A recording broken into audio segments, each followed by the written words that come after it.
Hello student, I hope आपके exam अच्छे गए होंगे MA first year and second year के। अब आप जब जितने भी स्टूडेंट है उन्होंने एमए सेकंड ईयर का एग्जाम दिया है, अब वो सोच रहे होंगे कि अब हम क्या करें, हम कौन सा ऐसा करियर चुनें जो आपके लिए सही हो। तो मैं आपको बताना चाहूंगी कि जब आपने एमए सेकंड ईयर के एग्जाम दिए हैं तो आप यूजीसी नेट का एग्जाम दीजिए, उसकी प्रिपरेशन कीजिए। उसके फॉर्म अभी अप्रैल में निकलेंगे, ऑनलाइन फॉर्म निकलेंगे।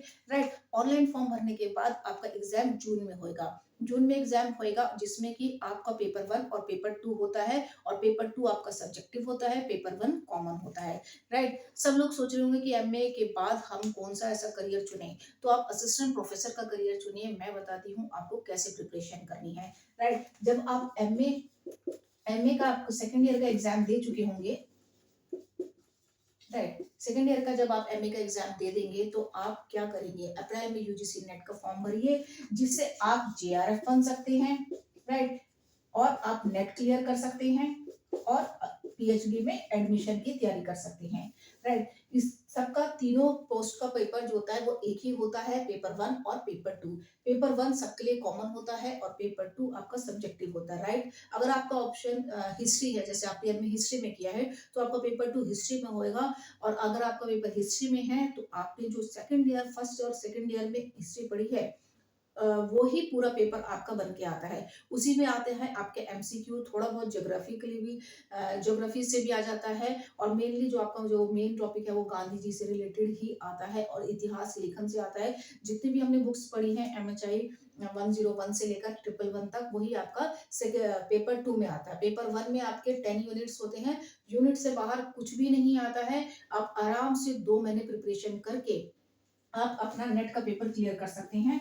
नेट में क्या होता है कि आपका जो जेआरएफ है वो आपका 30 ईयर इसकी एज लिमिट होती है। और असिस्टेंट प्रोफेसर नेट से आप देकर असिस्टेंट प्रोफेसर बनेंगे।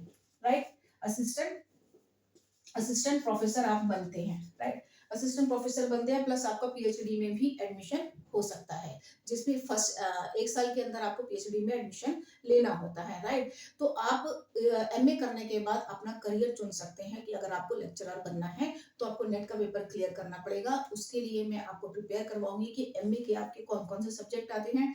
जो पेपर वन की थोड़ी बहुत यूनिट है वो भी मैं आपको करवाऊंगी। राइट, उसके बाद अगर आपका दूसरा एक और ऑप्शन होता है कि आप बीएड भी कर सकते हैं। राइट, अगर आप सपोज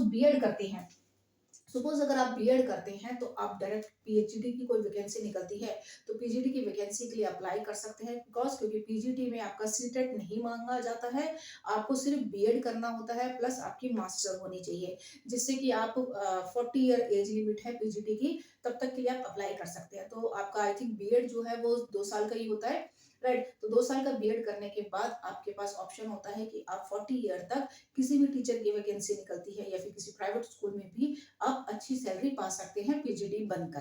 राइट, सेकंड ऑप्शन आपका जो फर्स्ट ऑप्शन है, मेरे ख्याल से तो आपको नेट ही पेपर एग्जाम की तैयारी करनी चाहिए जब आप सेकंड ईयर का एग्जाम दे देते हैं। फर्स्ट ईयर वाले भी एग्जाम दे सकते हैं, बट उनको सेकंड ईयर में दोबारा देना पड़ेगा। सॉरी, सेकंड ईयर में उनको दोबारा नहीं देना पड़ेगा अगर आपका फर्स्ट ईयर में ही क्लियर हो जाता है तो।